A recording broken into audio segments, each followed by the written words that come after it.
Hi everyone, this is Niamh Baly here, and I'm so happy to be invited by Jolene and Lucy of Live Art Journaling and Self-Development to be part of their Advent Hop. This is slightly different from other hops, as the link to the next Advent calendar Advent video can be found in the Live Art Journaling and Self-Development group on Facebook. To view all the videos in the hop, please add yourself to the community using the link in the description box below, and make sure to let them know you're coming from my YouTube channel. You can use the word Advent as a code to join the group. To access all the days in the Advent calendar, you'll need to view the calendar thread on the Facebook group. What a great Christmas present, 24 amazingly creative videos every day leading up to Christmas. As an extra bonus, viewers who subscribe and comment on all the Advent calendars are in the running for some lovely prizes. So on to the project I've prepared for you today. Christmas is one of my favourite times of year, and I love playing around with it, but I do and I don't. I try and stay away from traditional Christmas colours. While I really love sort of the traditional red, green and gold together, I do like playing with different combinations or different shades, I suppose, of those.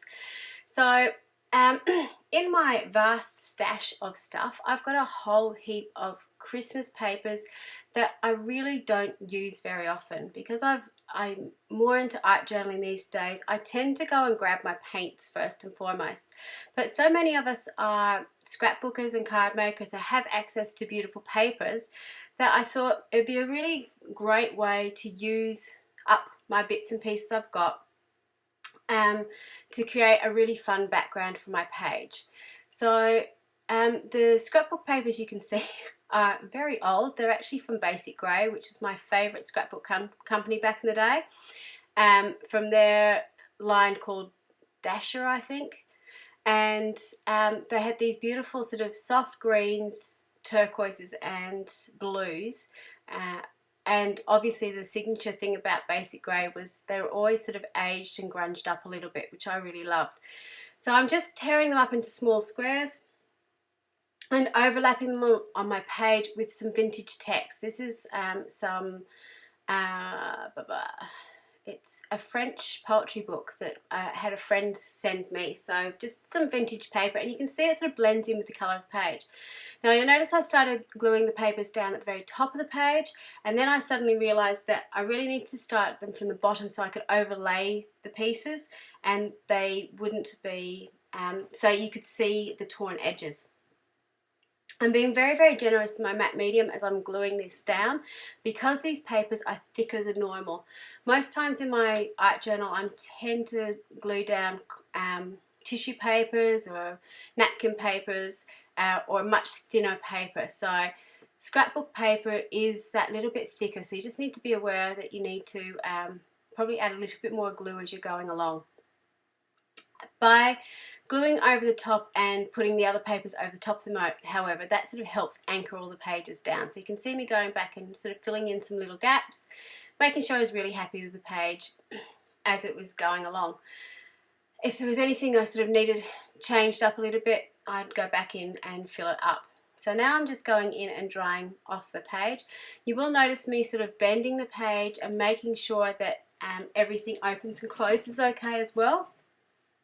I'm working my Dina Wakley journal, and so I'm working on two other pieces of craft paper that's in the journal, and that can be a little bit thicker as well, so just make sure you're sort of bending it, particularly down the crease, so everything's bending.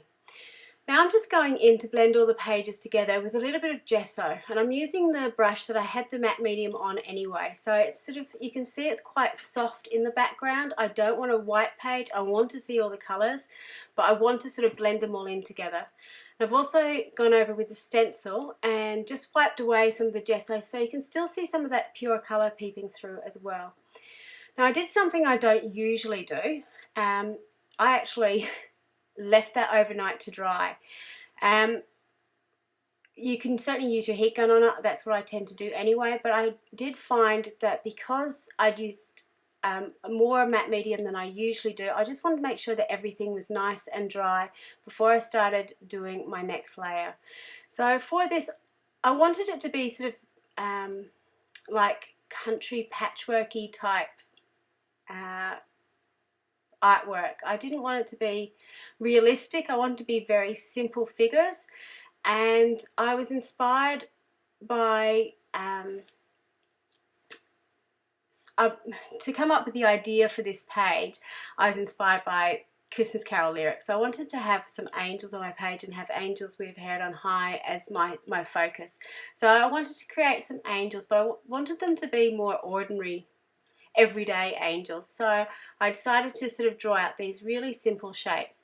Now, I'm not a portrait artist or a figure artist of any way, shape or form, but I can sort of draw out ovals and circles, and that's what I do when I draw figures. I tend to break them down to the simplest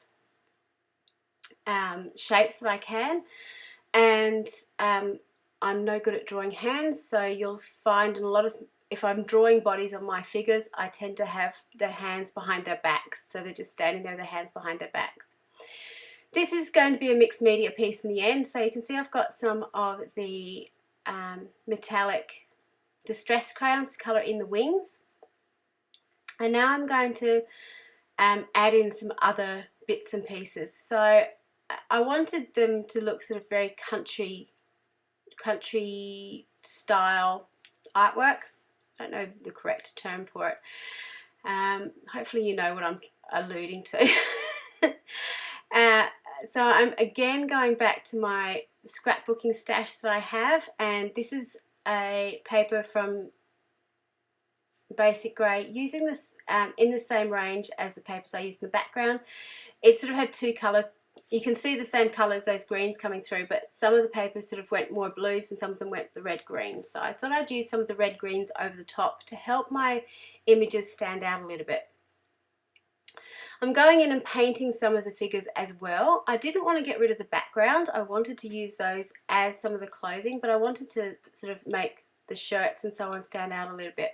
The paint I'm using is from Paper Artsy. It's their chalk fresco paint, and it's an acrylic paint, so you could use any acrylic paint to do this, but the reason I'm choosing that paint in particular is because it's got a very, very matte finish, and I know I wanted to put some colour pencil over the top, so it gives a really good tooth to the colour pencil. If you don't have a really matte paint like that, you can certainly use any other acrylic paint, but you might want to put a coat of clear gesso over the top, and that should give you enough tooth for a colour pencil to sit on it. Just a word of warning though, I've sketched out my pictures using a Stabilo oil pencil, which is a water activated pencil. I do that particularly because I like the fact that it's water activated. You'll sort of see on that green figure the pencil has activated a little bit and it's sort of bled in, and it gives you some really great shading straight away.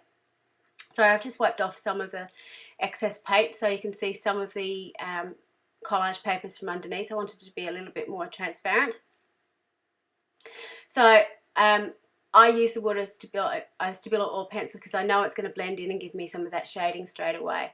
If I was to put clear gesso over it, obviously that's going to move, and also with the distress crayon is water activated as well. So if you were going to do the clear gesso, you'd need to make sure that anything you put down on the first layer was not water reactive, that it was permanent. So that's just a little word of caution for you.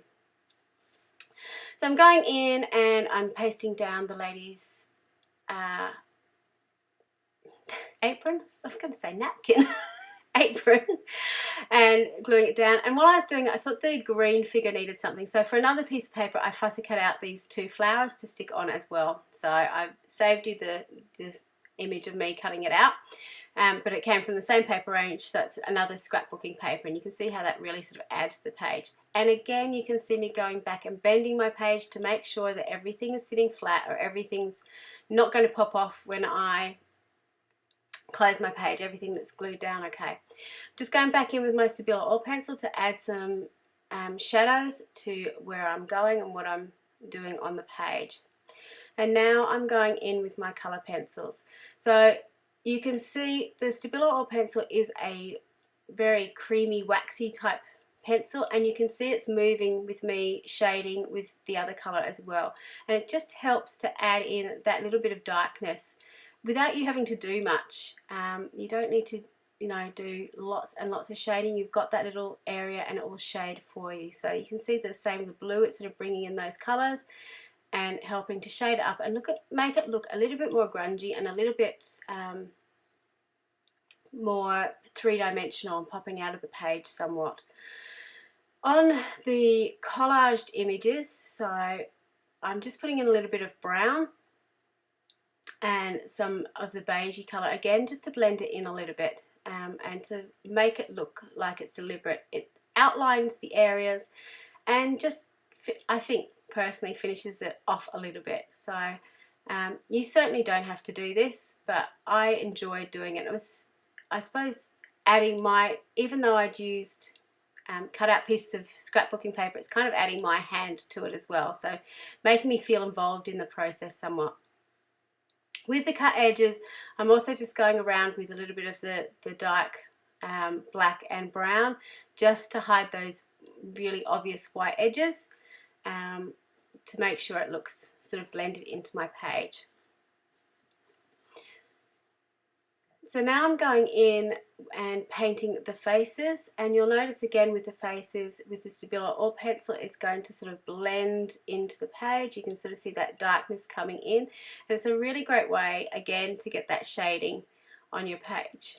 So the colour I'm using there is again a Paper Artsy paint. It's called Vintage Rose, and for the same reason I used it in the figures, I'm using it on face because I want to put some shading in the faces as well. So when I'm shading faces, I tend to use some purple colours to shade with. Now I don't actually have a brown Paper Artsy paint. Sorry, I just had a mental blank of what paint I was talking about. So I'm using my Dina Wakley paint in Umber.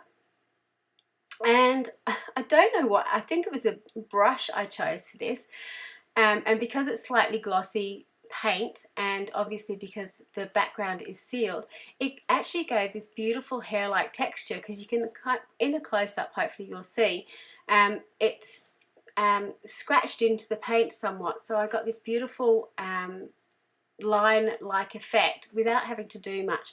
So sometimes choosing the right tools, or even in this case the wrong tools, ends up with the right response. I'm also going in with the metallic onto the hair a little bit, just to add a little bit of extra shine, and it looks very, very obvious sort of in the light from viewing from above, but when you're actually looking at it in person, it really does sort of blend into the browns, so you sort of got this really lovely just flecks of gold kind of going through the hair. So now I'm just going in and shading up my faces a little bit more, and I was having a real debate with myself whether I wanted to put faces on these or not.